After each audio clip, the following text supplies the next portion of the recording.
Assalamualaikum warahmatullahi wabarakatuh. Selamat pagi, siang, dan malam. Disesuaikan ketika menonton video ini. Sebelumnya, perkenalkan kami dari kelompok 2, saya Hafiz. Pada kesempatan ini, kami akan mereview dan membahas mengenai salah satu film yang disarankan oleh dosen mata kuliah Teori Belajar dan Pembelajaran kami, Pak Samukhtar Chan. Kami akan membahas beberapa poin penting yang mencakup teori pembelajaran, perkembangan karakter, motivasi, hambatan, peran guru, aspek sosial, dan pesan yang dapat diambil dari film ini. Tanpa berlama lagi, mari kita mulai. Hitchki adalah cerita tentang seorang wanita yang mengubah kelemahannya yang paling menakutkan menjadi kekuatan terbesarnya. Naina Mathur adalah guru-guru bercita-cita tinggi yang menderita Tourette Syndrome.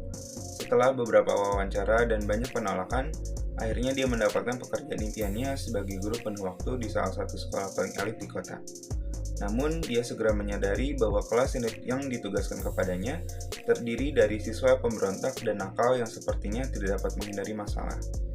Terlepas dari cegukan yang ia miliki, Naina harus melakukan apapun yang dia bisa untuk memastikan bahwa murid-muridnya menyadari potensi sebenarnya mereka. Pertama-tama, mari kita membahas mengenai teori pembelajaran dalam film ini. Terdapat cukup banyak teori pembelajaran yang digunakan oleh Naina selama ia mengajar dan melakukan pendekatan dengan para muridnya. Yang pertama adalah teori behaviorisme. Teori ini muncul ketika Naina Mathur mencoba mengajarkan siswa-siswanya dengan pendekatan perilaku yang sesuai. Dia menggunakan penguatan positif dan negatif untuk membentuk perilaku siswa, menghadapi tantangan dan konflik yang muncul dalam proses pembelajaran. Yang kedua, teori konstruktivisme. Film ini juga mencerminkan elemen-elemen konstruktivisme dalam pendidikan. Naina Mathur berusaha untuk memahami dunia siswa-siswanya dan membangun hubungan emosional dengan mereka. Dia memotivasi siswa-siswanya untuk belajar melalui interaksi sosial, dialog, dan pemahaman individual. Yang ketiga, teori perkembangan kognitif. Terdapat momen di mana karakter Naina Mathur mencoba berbagai pendekatan untuk mengatasi hambatan bagi siswa-siswa dengan berbagai tingkat kognisi. Dia harus mengidentifikasi tingkat perkembangan kognitif masing-masing siswa untuk menciptakan metode pembelajaran yang sesuai. Dan yang keempat, ada teori humanisme. Aspek humanisme dalam film ini tercermin dalam usaha Naina untuk memahami perasaan dan kebutuhan siswa-siswanya.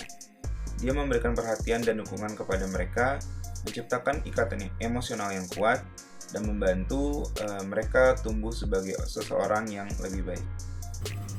Selanjutnya adalah pembelajaran dalam karakter utama. Karakter utama yaitu Naina Mathur, seorang yang memiliki Hitchki atau hambatan dalam hidupnya. Dia mengalami sindrom Tourette yang membuatnya berdebar dan berbicara dengan cara yang tidak terkendali. Namun kita melihat bagaimana ia mengalami proses belajar dengan mengatasi hambatan ini. Belajar untuk mengendalikan diri dan menerima dirinya apa adanya. Konsep pembelajaran kognitif dan pembelajaran sosial sangat terlihat dalam pembelajaran karakter ini. Selanjutnya adalah motivasi dan pengajaran.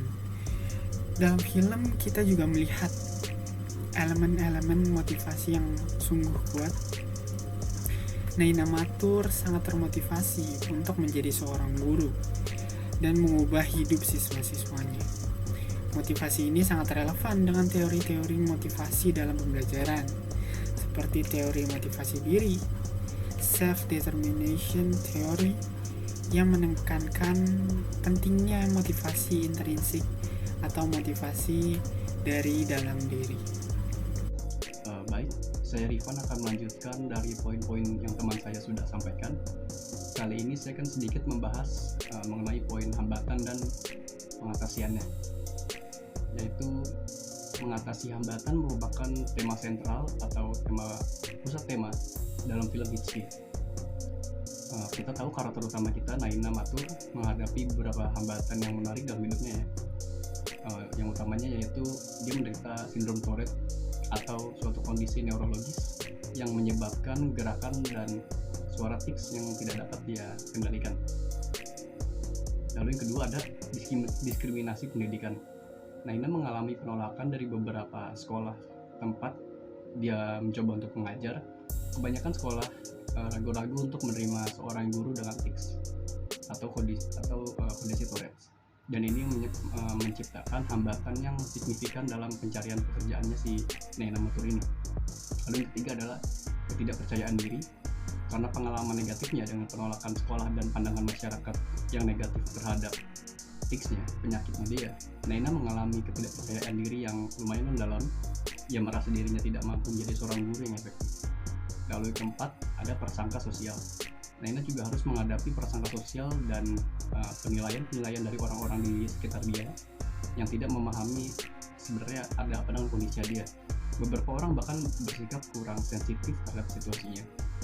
Jadi pengatasian masalah-masalah tersebut terletak pada tekadnya untuk mengajar, persiapan yang baik, pembangunan hubungan dengan siswa, pengembangan kepercayaan diri, dan kesuksesan yang dicapai dalam profesi pendidikan. Naina Matur adalah contoh kuat tentang bagaimana seseorang dapat mengatasi hambatan fisik dan sosial dengan kekuatan semangat, pengetahuan, dan cinta untuk mencapai tujuannya. Lalu saya akan menuju ke poin selanjutnya, yaitu peran guru. Film ini juga menyoroti peran guru dalam pembelajaran. Naina Matur, seorang guru dengan hambatan yang tadi, mampu menciptakan sebuah iklim kelas yang mendukung pembelajaran, membuktikan bahwa peran guru memang sangat penting dalam menginspirasi siswa dan membantu mereka mengatasi hambatan. Jadi, peran guru ini menyoroti bagaimana seorang pendidik dapat memiliki dampak besar dalam membentuk masa depan siswa-siswa. Tidak hanya dalam pengetahuan akademis, tetapi juga dalam pengembangan karakter dan kepercayaan diri. Film ini juga menekankan pentingnya peran guru sebagai agen perubahan yang positif ke dalam kehidupannya siswa.